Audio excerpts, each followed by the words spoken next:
higher by 15 points. So it's in the green. That's a uptick of less than 0.1%. The S&P 500 lower by less than 0.1%. The NASDAQ basically unchanged on the day because it's just such a small margin. You can't even calculate it on a statistical basis. A little bit more activity when it comes to the price action in the Russell 2000. That did close lower, more meaningfully, 15 points lower, 0.7%. Yeah, unchanged. But if you look at the S&P 500, I mean, not huge, but about a 1.2% gain from peak to trough, if you will. And if you look at the S&P 500, Scarlett, you've got about 216 names to the upside, 284 downside, and 3 unchanged. And just real quickly, too, I think it's interesting, too, because we came into this morning, one of the big meetings we had here at Bloomberg, when we were talking about this run back to a record high for the S&P 500, and every day it seems like it's going to get there, and then you sort of bump up into this resistance. Can I tell you what the S&P has done so far this year? Anyone want to take a guess without looking at the terminal? I'm going to say unchanged.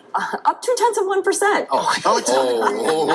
It's in the wow. So unchanged. Gotta go check my 401k tonight. I know. Well, the Dow is up 0.06%. How about that? All right, let's take a look at the sector They have one of those performers. steaks, one of those Zuckerberg steaks, with the, what was it, macadamia nuts and beer? Yeah, that sounds kind of good right now. All right, let's talk about the best performing or worst performing groups here. Consumer durable and apparel up 0.9%. Software services and chip companies each gaining at least 0.2%. On the downside, telecom losing more than 2.5%. Autos, that's really Tesla dragging that group lower, down by 2.5%. Utilities also in the red. All right, guys, let's get to some of the individual gainers in today's session. Netflix, number 1 in the S&P 500, number 2 in the NASDAQ 100, finishing with a gain of just shy of 3%, but off its highs of about 5.25% earlier in the session. What happened was you also saw this options calls also surging to about $500. It was led by $500, I should say, $500 calls. So Netflix, $492 and change, finishing the day. A note from Citigroup out, citing optimism about the company's ad-supported subscriber tier, saying a recent update from the company, which I believe happened at CES earlier this week, suggests Netflix's ad tier has seen an acceleration in adoption, right, Citi. So putting that out, they've got a neutral rating and a price target of 500. So we're almost there when it comes to Netflix. Are you on that Netflix ad on the advertising tier, or are you actually pay? No, I pay. I think we pay. Yeah. Well, you'd see ads if you didn't. What about, any of you guys do There's ads? too many out there. No. I just pay for not have ads. It's kind of frustrating. Yeah. We've gotten spoiled. All right, so let's move along.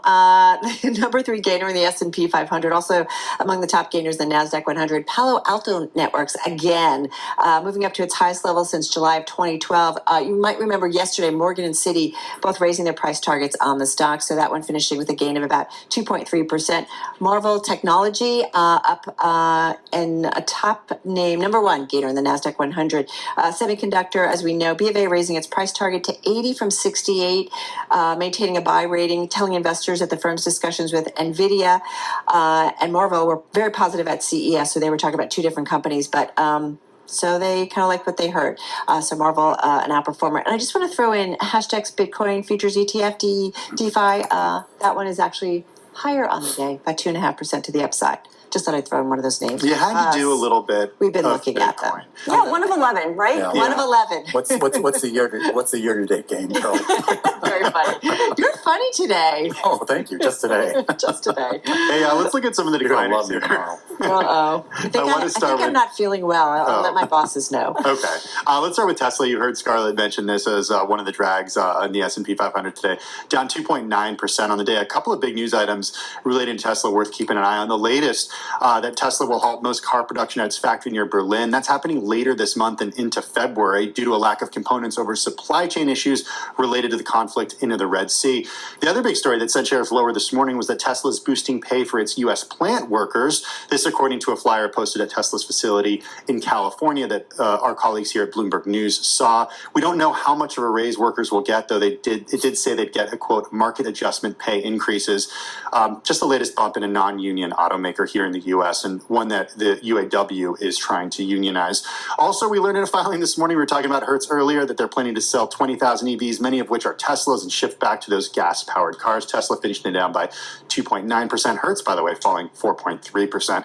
And then sticking with transportation, let's look at Boeing as we continue to monitor the fallout from the near calamity last Friday on that Alaska Airlines 737 MAX 9. Boeing down 2.3% today. The latest is that the FAA opened a formal investigation into Boeing and said the company is, quote, quote, manufacturing practices need to comply with the high safety standards they're legally accountable to meet.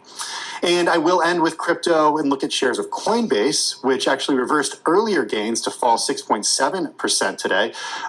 There is debate over the effect that the ETF approval will actually have on Coinbase. Some analysts say that it will be a net positive for Coinbase because they're custodians for some of the ETFs that hold Bitcoin.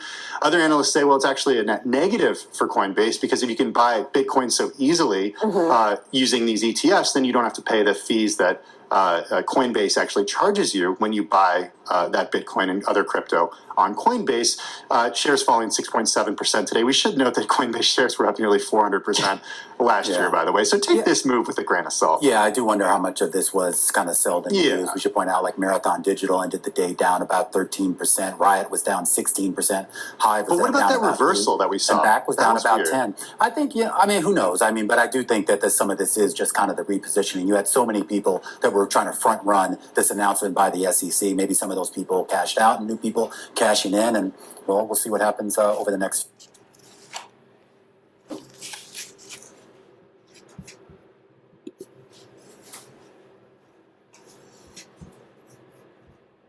There's nothing more powerful than you making your thing happen. Really go. As it came in, I guess you can call it hot, if you will. It was higher than, I guess, what economists expected, not necessarily too outsized. All right, guys. Tomorrow starts earnings season officially. Finally. I don't know how you're going to celebrate.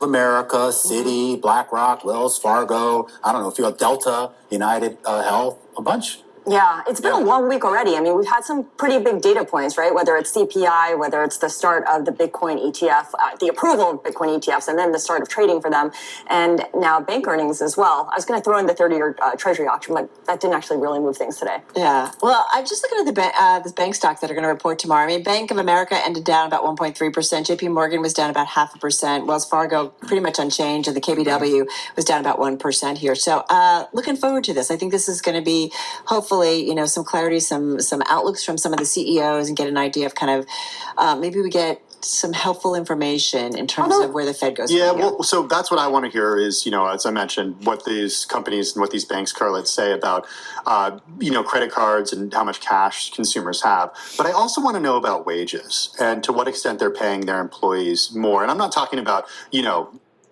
raise prices to attract and retain employees, if they're still doing labor hoarding, what that looks like, because that'll give us a good idea of the labor market and if it's changed significantly. No, that's a really good point, although you'll have to get commentary on that, because if you just look at the numbers in the earnings statement, it's going to reflect all the pay for the investment bankers, so you don't get a good picture of And I don't the get a question on the call I'm a little either. That's confused. the problem. Why is Tim dissing the investment bankers? They are the salt of the earth for these. When you look at the averages, call I'm those just outliers, Roman. Hey, on a serious note, though, I mean, how many people have we spoken to, economists, about the jobs data that basically says that while you are seeing tightness now in the market, people aren't necessarily laying off people or cutting things. They're just not hiring as much as they were, which is actually a good thing. Right. Not laying off, labor hoarding, but for those who do get laid off, it's taking them a little bit longer to get a job on the other side. So, all right, guys, that's a wrap. Looking forward to what Friday may bring from Romaine and Scarlett. Romain's off tomorrow. Oh, you are? Romaine's going to meet with macadamia nuts. Romaine. Oh, Yeah, Zuck invited me out to this Hawaiian island there.